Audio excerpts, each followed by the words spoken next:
आज के खबरों का अहम हेडलाइंस इस प्रकार हैं। उत्तर प्रदेश के तकमील-उत-तिब कॉलेज लखनऊ में इस साल 47 सीटों पर होगा पीजी में एडमिशन। दिल्ली सरकार में यूनानी टेक्निकल ऑफिसर की एक सीट पर होगी बहाली। कॉन्ट्रैक्ट पर मिलेंगे 1,77,000 तक सैलरी। अजमल खां तिबिया कॉलेज अलीगढ़ में 26 सितंबर से ऑप्स डिपार्टमेंट में 6 दिवसीय CME NRHM में काम कर रहे बिहार के आयुष डॉक्टर हस्सान साहब की सड़क हादसे में मौत। गवर्नमेंट तिब्बी कॉलेज पटना में जंगे आज़ादी में हुक्मा का हिस्सा टॉपिक पर व्याख्यान। बिहार के आयुष चिकित्सक इस महीने बहाली ना करा पाए तो अटक सकती है साल भर।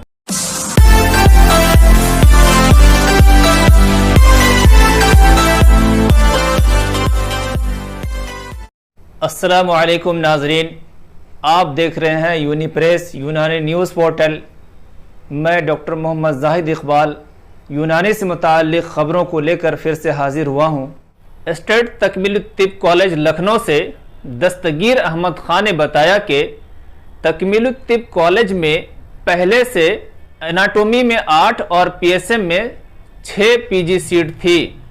इस सेशन में अदविया की 6, सैदला की 6, कबालात निस्मा की 6, जराहत की 7 और सर्जरी की 8 मज़ीद सीट आई है, जिससे कॉलेज में टोटल PG सीट बढ़कर 47 हो गई है। तकमील-उत-तिब कॉलेज लखनऊ से ही डॉक्टर अब्दुल खालिक ने बताया कि हकीम ज़ैयद ज़ियाउल हसन गवर्नमेंट यूनानी मेडिकल कॉलेज भोपाल में भी इस सेशन में PSM की 8, इलाज बित-तदबीर की 7 और स्किन डिपार्टमेंट में PG की 8 सीट पर दाखिला होगा। यानी इस साल मध्य प्रदेश में मजीद 22 PG सीट का इजाफा हुआ है। इस तरह से PG करने वाले 2022 के एस्पायरेंट के लिए ये एक अच्छी खबर है कि उनके लिए PG की सीट बढ़ने के साथ PG क्वालिफाई करना आसान हो गया है। दिल्ली सरकार में टेक्निकल ऑफिसर की 2 पोस्ट में से एक आयुर्वेदा के लिए और एक यूनानी डॉक्टरों के लिए खाली है। इस पोस्ट पर 7 सितंबर को वॉक इन इंटरव्यू बुलाया गया है। इस पोस्ट के लिए लेवल 10 का पेमेंट दिया जाएगा, जो कि 56,100 से लेकर 1,77,500 रुपये के दरमियान है। अजमल खां तिबिया कॉलेज अलीगढ़ में 26 सितंबर से 6 रोज़ा CME का इनेकाद किया जा रहा है। ये प्रोग्राम डिपार्टमेंट ऑफ अमराज़ निस्वा व अतफ़ाल के ज़रिए मुनाकिद किया जाएगा। इस CME प्रोग्राम में कुल 30 लोगों को बुलाने के लिए फॉर्म पब्लिक डोमेन में है। इस डिपार्टमेंट के इंटरेस्टेड टीचर्स इसमें पार्टिसिपेट कर सकते हैं, जिसके लिए फॉर्म भरने की आखिरी तारीख 15 सितंबर है। बढ़ते हैं एक दुखद खबर की तरफ। अकबर नगर PSC ज़िला भागलपुर के आयुष डॉक्टर और गिरिडीह निवासी डॉक्टर हस्सान साहब की एक सड़क हादसे में परसों 1 सितंबर को मौत हो गई। डॉक्टर साहब ने अजमल खां तिबिया कॉलेज से BMS किया था और 2010 से NRHM में अपना योगदान दे रहे थे और कोरोना काल में भी बेमिसाल और भरपूर योगदान दिया था। उनके परिवार में उनकी पत्नी डॉक्टर सूफी बेगम और दूसरे लोग हैं। आयुष डॉक्टरों को ड्यूटी पर होने वाली मौत की सूरत में भी सरकार की तरफ से कोई कंपनसेशन या मुआवजा नहीं दिया जाता है। ऐसे में आमसा जैसी मजबूत संगठन को चाहिए कि सरकार से मांग करे कि ऐसी सूरत में परिवार को सरकार मुआवजा दे या फिर सभी आयुष डॉक्टरों का टर्म इंश्योरेंस करा दे, जिससे सेवा काल में होने वाली किसी भी तरह की मौत पर डॉक्टरों को उसका फायदा मिल सके।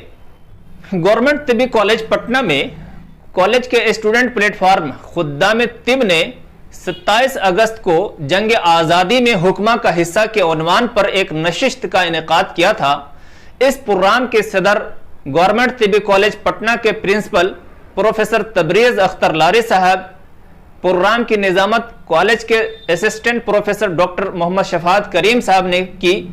प्रोग्राम में हॉस्पिटल सुपरिटेंडेंट प्रोफेसर तौहीद किबरिया साहब और वाइस प्रिंसिपल प्रोफेसर गयासुद्दीन साहब ने के अलावा कॉलेज के असातिज़ा, पीजी स्कॉलर और तलबा व तालिबात मौजूद थे।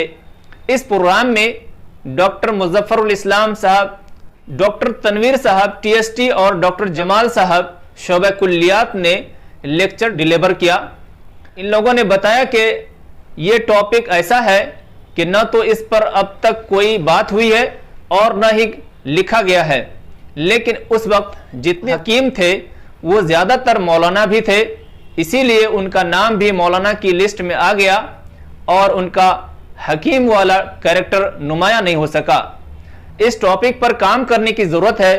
प्रोग्राम के आखिर में प्रिंसिपल साहब ने बताया कि हकीम अजमल खां साहब का जंग आज़ादी में इतना बड़ा रोल है कि गांधी जी खुद कई मार्का पर उनको बगैर साथ लिए नहीं जाते। उनके गुजरने पर गांधी जी ने कहा था कि यह मेरा निजी नुकसान है। आखिर में खुदाम तिब के सेक्रेटरी मोहम्मद नदीम अख्तर ने सबका शुक्रिया अदा किया। बिहार में आयुष डॉक्टरों की बहाली अगर 2 महीने के अंदर नहीं हुई तो फिर ये सालों के लिए अटक सकती है।